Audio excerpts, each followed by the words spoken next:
We're all busy people, and when you're busy, you tend to put off fun for later. We've certainly done that, prioritizing calls with sources or script writing over taking a relaxing break. But one thing that helps us break that burnout-inducing habit is Best Fiends. This is a delightful mobile puzzle adventure game, and it's the perfect pastime to help you break out of the doldrums. We are both obsessed with this game, which pits a squad of quirky, freedom-loving bugs against a horde of autocratic slugs. Whenever we have some downtime, like we're stuck in line or waiting on a call, or just taking a break after editing together an episode, we can knock out a level or two.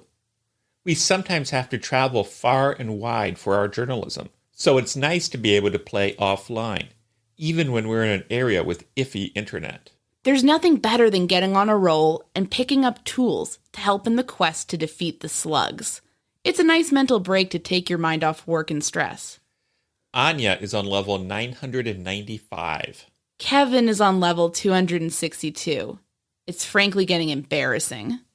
You've earned your fun time. Go to the App Store or Google Play to download Best Fiends for free. Plus, earn even more with $5 worth of in-game rewards when you reach level 5. That's friends without the R. Best Fiends. A few weeks ago, Kevin and I came across a story written by Stephanie Warsmith and Paula Schleis in the Akron Beacon-Journal about a 1991 cold case, the murder of Roderick Clemons, an assistant manager at a Church's Chicken in Akron, Ohio. Paula, we knew, also had a podcast called Ohio Mysteries. We decided to call them up and ask them about Roderick's case. Here is Stephanie. Roderick, this was January 13th, 1991. Roderick got dropped off at work. He worked at the Church's Chicken on Copley Road here, which is on the west side of Akron. And he didn't have a car, and so he relied on his mom for transportation, or sometimes the manager of the restaurant would give him rides. So he works his shift at Church's, and then toward the end of the night, things are pretty slow. He tells the other employees they can take off.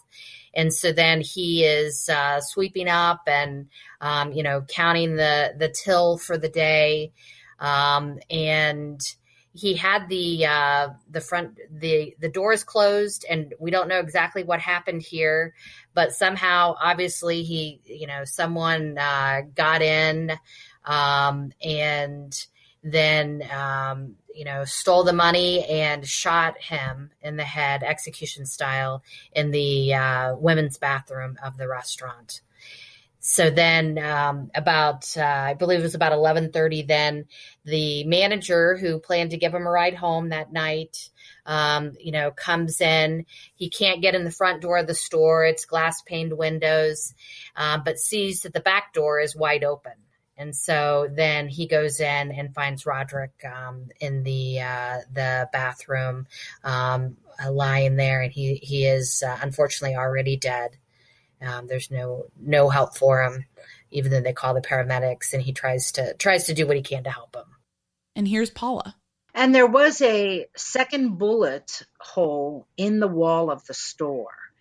And one theory is that the killer, the robber, may have waved the gun or even fired.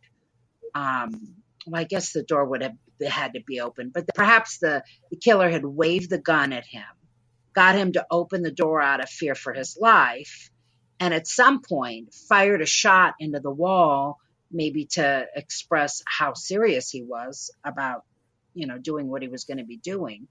And then the other shot, is the one that killed Roderick. But there are some theories about what that other bullet hole might have meant. And also Roderick had told his mom he wanted to transfer from that store. He said there were a lot of shady people hanging around. He didn't feel safe. He had actually transferred to that store 1 year earlier because it was closer to his home. And then he decided that was a bad idea, but he hadn't actually requested the transfer yet. And so one theory is if he already knew there were shady people hanging around there, even if he weren't friends with them or didn't know them, it might have been somebody that he could have identified because they obviously already had been hanging around that area, or people had been hanging around that area that could have been the potential killer.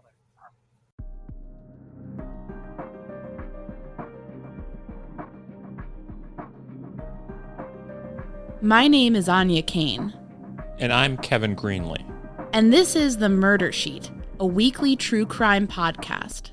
Anya and I connected over the Burger Chef murders, a 1978 unsolved case involving the killings of 4 young restaurant employees. Now we're looking to track restaurant homicides. To help us understand the patterns of these crimes, we created a spreadsheet of nearly 1,000 eatery-related killings, The Murder Sheet. We'll be drawing on that data throughout Season 1 to give you a deep dive into undercovered crimes. We don't just rely on skimming the headlines. We dive into these cases to bring you in-depth coverage. We're The Murder Sheet, and this is the Church's Chicken Murder. Justice for Roderick Clemons.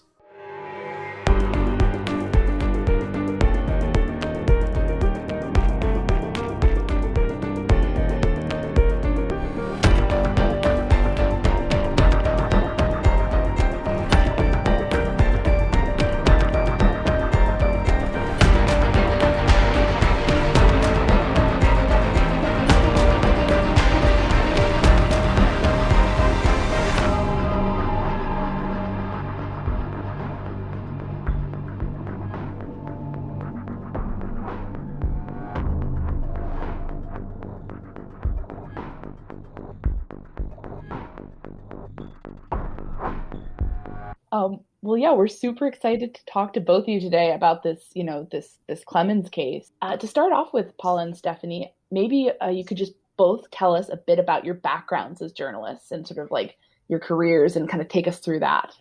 Well, so my name is Stephanie Warsmith, and like you, I write under my maiden name because I had been at the Beacon for quite some time when I got married. And frankly, it's a little bit of a cooler byline, although don't tell my husband I said that. So, but I've been there for 23 years, and I've covered just about everything at the Beacon at one time or the other. And my current assignment is covering courts. And Paula and I are very, very good friends. And so we had collaborated on a couple of different kind of cold case type of stories before she retired. And so then I said, hey, we need to do some crossovers with Ohio Mysteries and kind of combine, the stories in the podcast and storytelling in different ways. And so then we came up with this idea for Unresolved, which is a new series. We're trying to do one a month, looking at an unsolved homicide or a missing persons case from our area that dates back roughly 10 years or more. That was kind of the cutoff that we've done. And it gives us an excuse to continue to work together. Yeah, Stephanie's one of my best friends, so it's fun to be able to continue doing that. I'm Paula Schleis. I wrote for the Beacon-Journal for over 30 years. I covered everything from education to business. I guess my favorite style of writing was always narrative, so I was always looking for feature-type stories where I could use that narrative style. And when I retired and my nephew, Steve, a Akron Metro bus driver, invited me to do a podcast, I thought that's cool because in retirement, I could continue writing narrative stories. And so we started doing that. And then when Stephanie asked about doing a crossover with the Beacon-Journal, I thought that's great. I can, stick with my journalism roots and still, be creating content for the podcast.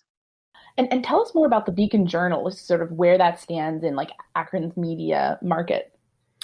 So we are a large daily newspaper, still home delivered every day here in Akron, and still reaching, I think, over 100,000 people on Sundays, trying to build up our digital reach, which means that we're trying to do a lot of things like, doing more podcasts and things like that to try to get more people to subscribe online. And so, we are located south of Cleveland and north of Columbus, and are owned by Gannett, which is now the largest newspaper chain in the country. We really admired this piece and the idea of covering cold cases. I was wondering if you could discuss why the two of you feel it's important to cover cold cases. In December, there was a case in the Columbus area where the news station covered a cold case. And somebody saw that and said, that sounds exactly like what happened to my cousin. And they caught her murder. So she called the network. They called the sheriff's department. They did some DNA testing. And in 3 months, they solved that murder. It was the same guy. He was a serial killer. And if it hadn't been out in the public, if they hadn't done that case, they wouldn't have caught that. There was another case in Ohio just about a year and a half ago, again, where somebody who was viewing a TV show, had the missing piece and solved the puzzle. So I think for me, that's the holy grail. When you can do a cold case and, evoke a memory from somebody who might not even realize that they have that piece. That's the holy grail. And so I think it's worth it to keep these out in the public. And also just from from kind of a personal standpoint, I really like the idea of not forgetting some of these victims. We do cold cases that go back 100 years, and some of them are just heartbreaking.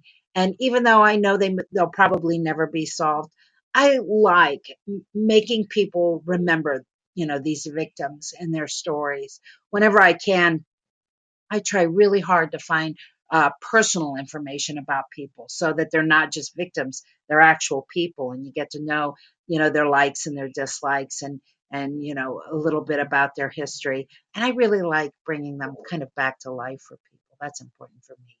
And just to piggyback on that, what I would say is that, if we can put a cold case out there that helps solve one, even, just one of these homicides or missing persons cases that we're writing about, then we will feel such a great sense of accomplishment, because behind every one of these cases are family members and friends who still wonder, what happened, who's responsible for this.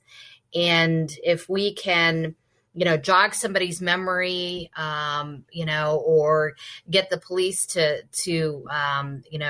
dig up a case that hasn't been looked at for 20 years, and they decide to do some testing that results in, something positive happening, then that's really our goal. And so we'll see if we can accomplish that. Knock on wood, we haven't so far, but we'd love to at some point.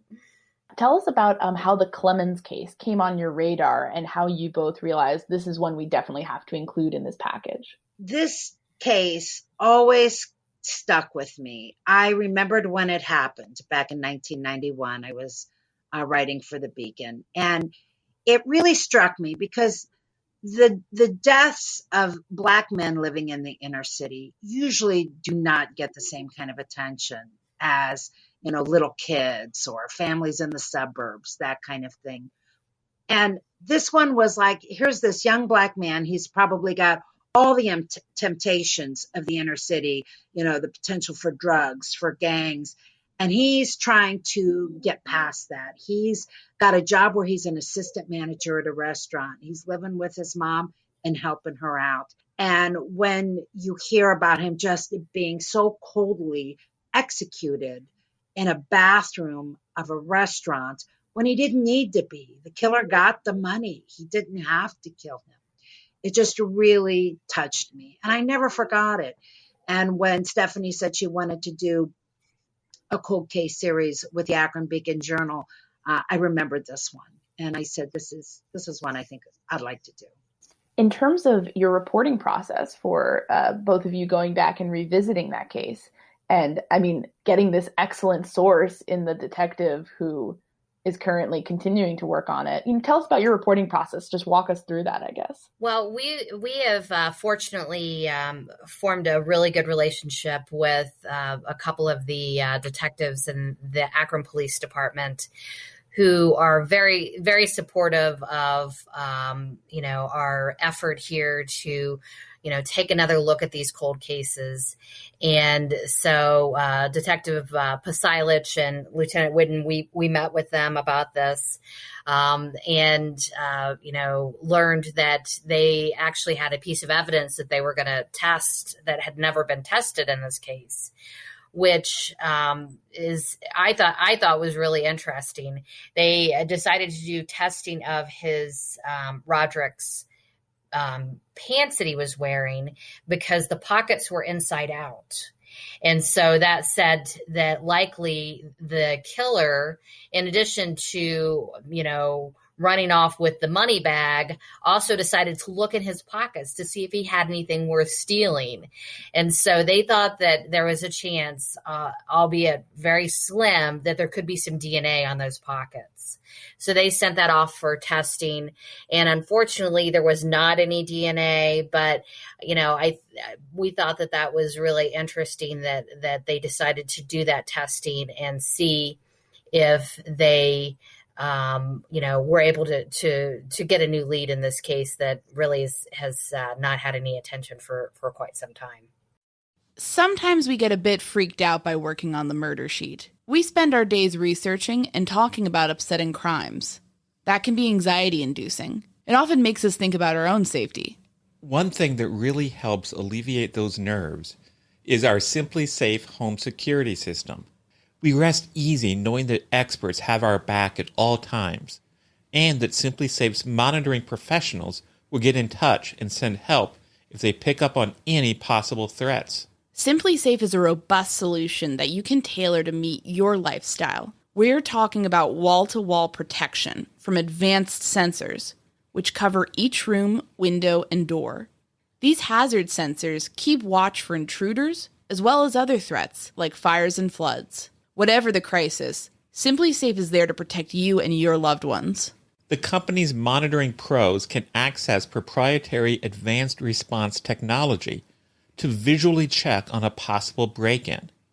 If they see something is wrong, they will make sure police are dispatched swiftly. Don't miss this chance to save big when you protect your home with the best. Get 40% off your order when you visit simplysafe.com/msheet today. Customize the perfect system for your home in just a few minutes. That's simplysafe.com/msheet. There's no safe like Simply Safe. Digging into upsetting crimes can be stressful. That's why we're so grateful for our sponsor, Tanasi. This company has created a full range of science-backed products to help you achieve calmness, relief, and rest. The secret is a CBD plus CBDA formula that's twice as good as CBD alone. Researchers found that the CBD plus CBDA formula was superior when it came to suppressing inflammation. I love putting Tanasi's lotion on my hands and neck. It makes me feel more relaxed and is now a key part of my bedtime routine. We've enjoyed trying out Tanasi's line of soft gels, lotions, and tinctures. We feel that since we've started, we've been having an easier time with falling asleep and with aches and pains. We appreciate that Tanasi products are all third-party tested to ensure they're potent and pure, and we've loved our results. We also love that Tanasi sticks by its products. If you try your Tanasi products for 30 days and you're not loving the results, they'll give you a full refund. Go to Tanasi.com and use code MSHEET to get 50% off at checkout. That's TANASI.com to get 50% off your first order with promo code MSHEET. Statements regarding efficacy and safety have not been evaluated by the Food and Drug Administration. These products are not intended to diagnose, prevent, treat, or cure any disease. I'll say, I was really impressed with you guys being able to cultivate that relationship with the police, and also their willingness to be open and saying, here's what we're trying, here's what we're doing, here's what we're working on. We're going to be open about that. Here in Indiana, we can say we're not always, used to that level of candor and, transparency from some of the police departments. So, I mean, is that in both of your careers, is that something that's typical with the Akron police, or is this kind of a special circumstance because it's a cold case? I'm just curious about that. Well, I would say that it kind of varies. And Paul and I are actually working on a story that'll run later this summer that involves Berlin Reservoir, which is in Portage County near here. And there were 3 cases in which bodies were dumped there, homicide cases. And so we're trying to reach out to the different police departments that were involved. As you can imagine, there's several of them that are involved in that. And I know we got one and we haven't been able to get another. So I think it greatly varies whether you, are able to get them to agree. I know Paula's going to try to find a retired detective who worked really doggedly on that case and see if I think there was a female detective, right, Paula? Yeah, there was a female detective who solved the mystery of some bones that were found on a site.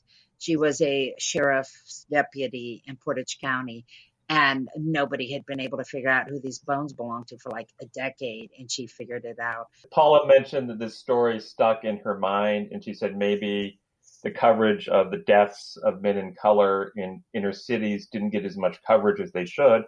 I'm just curious, can you tell us what inner city Akron was like in 1991? Was there a lot of crime? What was it like? Yeah, I think it's probably very similar to today. Drugs are rampant, drug dealing, petty theft, breaking and entering, gangs. In 1991, absolutely, it would have been the same. I can't, I never lived in the inner city, so I feel a little weird talking about it because I don't have the personal experience of it. It's just my suburban outsider looking at it and my experience with the Beacon-Journal and covering stories there. And so when I heard that story about Roderick, I really pictured him as a guy who probably had to balk his friends who were maybe giving him an easy way out. Hey, we could deal these drugs. Hey, we could go break into this house. And in my mind, I pictured somebody who was just resisting all of the vices that are very common in poverty-stricken neighborhoods. And he was doing it. I mean, he was, I'm sure he wasn't making a ton of money, but he was trying to stay on the straight and narrow and get there. I mean, he could have been manager of the store one day. And, that's that he was almost done. He had an arrangement with the store's owner that he would come and pick him up most nights and take him home so his mom wouldn't have to come out to it. One of the things that I thought was really touching when we researched this case was how Roderick had told his mother that he felt unsafe working at this restaurant because of the area that it was in and some of the people who hung out in that area, and that he was thinking of requesting a transfer, but unfortunately he was killed before that could happen. And I just thought that was really sad because, as Paula said, this was a young man who was trying to do the right thing and stay on the straight and narrow, and was very much in a inner city area and lost his life. So the other thing I would mention is Paula dug up some interesting information. At the time of Roderick's murder, there were a lot of retail employees who were being killed in robberies in the Akron area. And not long after this, they passed legislation that had different requirements for businesses that stayed open late, that they have more than one person there, that they install safety glass, that they train their customers on how to react if they are robbed. And so I thought that was interesting. There were so many murders happening like Roderick's that they said, hey, businesses, if you're going to be open late, you need to take these steps. Did those new laws or regulations help decrease the amount of deaths of retail workers in Akron? Paula, I don't know if I don't have any numbers or anything, but I mean, I think that they helped somewhat, at least. I know when you go into different smaller businesses in the city now, you do see the glass up and things like that. So I would think that it may have helped to deter somewhat. Not to say that we don't ever have it. There was a murder that when we were talking to the detectives about in the Roderick Clemons case, they talked about how there was a guy who was shot and killed at a pizza shop not that long ago. And it was very similar to this one in some ways because he had given him the money, but he still shot him and killed him. And it's one of those like Roderick's where you say, why? You've already got the money. Why do you have to take that extra step and fire the bullet that takes the person's life? One thing I wanted to throw out there, and maybe just in case you guys get a tip or in case the police get a tip, I mean, and of course, I don't know if any, I guess I'd be curious if any suspects came up in this at all over the years, because I know that from our experience, sometimes inside job robberies where it's either a recently fired employee or an employee who's not happy at the restaurant tend to be more violent than you'd expect because witnesses recognize them and there's a need to eliminate the witness therefore. So I guess my general, I'm throwing that out there, but I'm also just generally any names that came up that, or, people. Any suspects at all. Yeah. Well, unfortunately, there were no witnesses. Nobody saw anybody running. There was no surveillance footage or anything like that. The detectives told us that they, got a few tips early on and looked into a few things, but nothing really came of that. But they did think that it was possible that he knew whoever it was because they had a policy, the employees had a policy that after hours, they wouldn't let anybody in after the store was closed. And here he obviously let this person in. Now, whether that was a person with a gun who threatened to shoot or something like that and forced their way in, or if it was somebody who he invited in and then they decided to rob him. We're not sure about that, but the detectives did seem to think that it may have been somebody who knew, I don't know if that would be a former employee, if that would be a friend, if it would be somebody he knew from the neighborhood, because this wasn't far from where Roderick and his mom lived. So, they did think that it could have been, someone known to him. I was really struck in this story. You had some quotes from Roderick's mother about how this crime and the fact that it was never solved affected her. Can you talk about that at all? I've got her quote up here, so let me read it to you so that you can use it. A year after Roderick's death, his mom was just so frustrated that nobody could catch her son's killer. And she expressed what her life was like to a reporter. And she said, "I pray every day and every night they catch who did it. They didn't just have to take his life like that. It's hard to explain. You're on pins and needles. You don't know if the killer is out there. You don't know if he's going to come after you." And then she talked about her life without him. She said, "It really doesn't get better. The only thing I can do is sympathize with other people who have had this happen. When you lose someone like that, you never get them back. Don't nobody know unless they've been there. The only thing I can tell anybody, it hurts." How do you go on like that? It's and they seem so close, there are no words. He was living with her, he was kind of helping out with this job. It's tragic. And you can't even blame anyone. You can't even be like, this is the person who took my son. It's like, it's an unknown. We're curious. Yeah, I don't think we can underestimate that term closure is used a lot. People want closure. Unless you're in that position, I don't think you realize how important that really is to have an answer. We've written about a couple of cases where it's now like the second generation of family that is hoping for answers.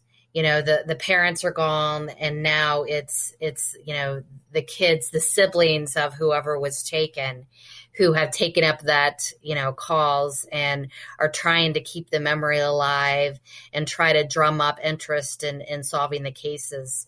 And we've had several like that. And there's even been, nieces and nephews of people who were taken who never met them, who will get emotional and cry and sob, talking about, how this person, they never got to meet them. I never got to meet my aunt. I never got to meet my uncle. And how the effect that this had even on a third generation removed from them. I think these violent deaths, especially without that closure that Paula was talking about, really have an effect on a lot of the family. Yeah, it's like that inherited trauma almost of losing somebody going through generations. It's really interesting. I was curious for you both, what has been the reaction so far to this package and this series where you're shining a new light on some of these cases that you don't want to be forgotten? Have people written and have people given you any feedback or anything? Yeah, we've really gotten a lot of response. The case on Roderick, I got several more emails from people who, say, can you take a look at my dad's case? Can you take a look at my uncle's case and that kind of thing? So we're kind of keeping a running list of cases. And, we're trying to do some that people have written us about and said, I'd really like to know what happened with this case. And then there's some that the Akron detectives mentioned a case that we're going to be doing. I think that's going to run in August. And those are the detectives who are working so well with us. So we really wanted to do that case. And then there's some that we just really want to do. The Clemons one is one. And then the case I worked that I mentioned earlier involving 3 different homicide cases where the bodies were all found in one location and are all unsolved is another one that we just really wanted to do. So we're kind of doing some of all of that. But I would say we've gotten, a very positive reaction from our readers and local police. And some people are just kind of crime junkies and enjoy, reading these types of stories. Yeah, they can also go to their favorite podcast app and just call up Ohio Mysteries and look for any episodes that start with the word unresolved. And that's the series we're doing with the Beacon. Roderick's case would be under that. And, I'm sure it's just a super long shot, but if anybody would have any information on this or any unsolved crime in Akron, the Detectives Bureau is 330-375-2490. If anybody wants to read our package on Roderick Clemons, they can go to our website, which is beacon-journal.com. And then there's also a link to the podcast that Paula did that accompanies the story as well. And then there's links at the bottom of the story for the Clemons story was our 4th that we've done in the unresolved series so far. And we've got several more in progress, so more to come. We want to thank Stephanie and Paula for taking the time to talk with us about their work. We found it gratifying to learn that it is possible for police to work with press and podcasters in order to help forward investigations into cold cases. We wish that sort of teamwork was far more common. And remember, if you have information on Roderick's case, please call the Akron Police Department Detectives Bureau at 330-375-2490. We've also included links to the work that Stephanie and Paula have done in our show notes.